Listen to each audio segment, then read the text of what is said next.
ജെകെആർ അക്കാഡമിയിലേക്ക് എല്ലാവർക്കും ഒരിക്കൽ കൂടി സ്വാഗതം. അത് തന്നെ റിക്വസ്റ്റ് ഉണ്ട്, നിങ്ങൾ ആദ്യമായിട്ടാണ് ഈ ചാനൽ കാണുന്നതെങ്കിലോ ഇതുവരെ സബ്സ്ക്രൈബ് ചെയ്തിട്ടില്ല എങ്കിലോ ഇന്ന് തന്നെ സബ്സ്ക്രൈബ് ചെയ്യുക. അതോടൊപ്പം തന്നെ ബെൽ ബട്ടണിൽ ക്ലിക്ക് ചെയ്താൽ മാത്രമേ ഞാൻ ക്ലാസ്സുകൾ അപ്പോൾ തന്നെ നിങ്ങൾക്ക് നോട്ടിഫിക്കേഷനിൽ ലഭ്യമാവുകയുള്ളൂ.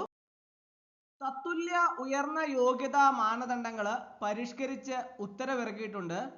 അപ്പോൾ അതിന്റെ വിശദാംശങ്ങളാണ് നമുക്ക് ഇന്നത്തെ ക്ലാസ്സിൽ പരിശോധിക്കാം. PSC നിയമനങ്ങളിൽ തത്തുല്യ ഉയർന്ന യോഗ്യതാ മാനദണ്ഡങ്ങൾ പരിഷ്കരിച്ചു. സർക്കാർ സർക്കുലർ പുറത്തിറക്കി.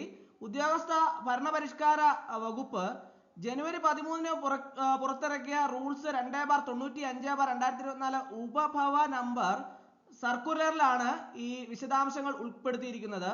PSC വഴി തെരഞ്ഞെടുപ്പ് നടത്തുന്ന തസ്തികകളിൽ വിശേഷ ചട്ടങ്ങൾ, നിയമന ചട്ടങ്ങൾ, എക്സിക്യൂട്ടീവ് ഉത്തരവുകൾ പ്രകാരമുള്ള യോഗ്യതകളാണ് വിജ്ഞാപനങ്ങൾ ഉൾപ്പെടുത്താറുള്ളത്. ഈ യോഗ്യതയ്ക്കൊപ്പം KS&SR റൂൾ 10(2) പ്രകാരം സ്വീകാര്യമായ തത്തുല്യ ഉയർന്ന യോഗ്യതകളും സ്വീകരിക്കും. എന്നാൽ തത്തുല്യ ഉയർന്ന യോഗ്യത സംബന്ധിച്ച് വ്യക്തതയില്ലാത്തതും യോഗ്യത നിശ്ചയിക്കുന്നതിനും വ്യക്തമായ വ്യവസ്ഥകളില്ലാത്തതും പലപ്പോഴും തർക്കങ്ങൾ ഇടയാക്കുന്ന സാഹചര്യത്തിലാണ് പുതിയ സർക്കുലർ പ്രസിദ്ധീകരിച്ചത്. ഈ സർക്കുലറിലെ ചില പ്രസക്ത ഭാഗങ്ങളും ഉൾപ്പെടുത്തിയിട്ടുണ്ട്. ഒരു വകുപ്പിന്റെ വിശേഷ ചട്ടത്തിൽ ഉൾപ്പെടുന്ന തസ്തികകളുടെ യോഗ്യതയുടെ കാര്യത്തിൽ ഒരു യോഗ്യത മറ്റൊന്നിന് തുല്യമോ ഉയർന്നതോ എന്ന് നിശ്ചയിച്ചുകൊണ്ട് അതാത് ഭരണപരിഷ്കാര വകുപ്പുകളിൽ ഉത്തരവ് പുറപ്പെടുവിക്കാം.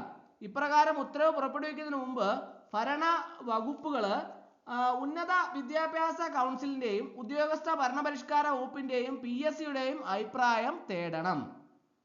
പൊതു തസ്തികകളുടെ യോഗ്യതയുടെ കാര്യത്തിൽ ഒന്നും മറ്റൊന്നിനു സമാനമാണോ എന്നോ ഉയർന്നതെന്നോ സംബന്ധിക്കുന്ന ഉത്തരവുകൾ ഉദ്യോഗസ്ഥ ഭരണപരിഷ്കാര വകുപ്പാണ് പുറപ്പെടുവിക്കേണ്ടത്. വിവിധ വകുപ്പുകളോ വകുപ്പുകളുടെ കീഴിൽ സ്വയംഭരണ സ്ഥാപനങ്ങളോ ഗ്രാന്റ് ഇൻ എയ്ഡ് സ്ഥാപനങ്ങളോ നടത്തുന്ന കോഴ്സുകൾ യോഗ്യതയായി പരിഗണിക്കണമെങ്കിൽ അതാത് ഭരണവകുപ്പുകൾ ഉന്നത വിദ്യാഭ്യാസ കൗൺസിലിന്റെ അഭിപ്രായം ലഭ്യമാക്കി വ്യക്തമായ ശുപാർശ സഹിതം ഉദ്യോഗസ്ഥ ഭരണപരിഷ്കാര വകുപ്പിന് നൽകണം. ഉദ്യോഗസ്ഥ ഭരണപരിഷ്കാര വകുപ്പ് PSCയുമായി കൂടിയാലോചിച്ച് ഇക്കാര്യത്തിൽ ഉത്തരവ് പുറപ്പെടുവിക്കണം. ഇത്രയുമാണ് സർക്കുലറിൽ പറഞ്ഞിട്ടുള്ള കാര്യങ്ങൾ. അപ്പോൾ തത്തുല്യ ഉയർന്ന യോഗ്യതാ മാനദണ്ഡങ്ങൾ പരിഷ്കരിച്ച് ഉത്തരവിറക്കി എന്നുള്ള വാർത്തയാണ് അറിയാൻ കഴിയുന്നത്. അത് വളരെ പ്രധാനപ്പെട്ട വാർത്തകളാണ്. ഉദ്യോഗാർത്ഥികളെല്ലാം തന്നെ വളരെ ശ്രദ്ധയോടുകൂടി മനസ്സിലാക്കേണ്ട ഒരു ക്ലാസ് ആണ്. കാരണം എന്താണെന്ന് ചോദിച്ചാൽ പല ഉദ്യോഗാർത്ഥികളും ഓരോ തസ്തികകളിലേക്കും അപേക്ഷ സമർപ്പിക്കുന്ന സമയത്ത് തങ്ങൾക്ക് ഉള്ള യോഗ്യത അത് തത്തുല്യമാണെങ്കിൽ അങ്ങനെ അപേക്ഷ സമർപ്പിക്കാൻ, തത്തുല്യ യോഗ്യത വെച്ച് അപേക്ഷ സമർപ്പിക്കാറുണ്ട്.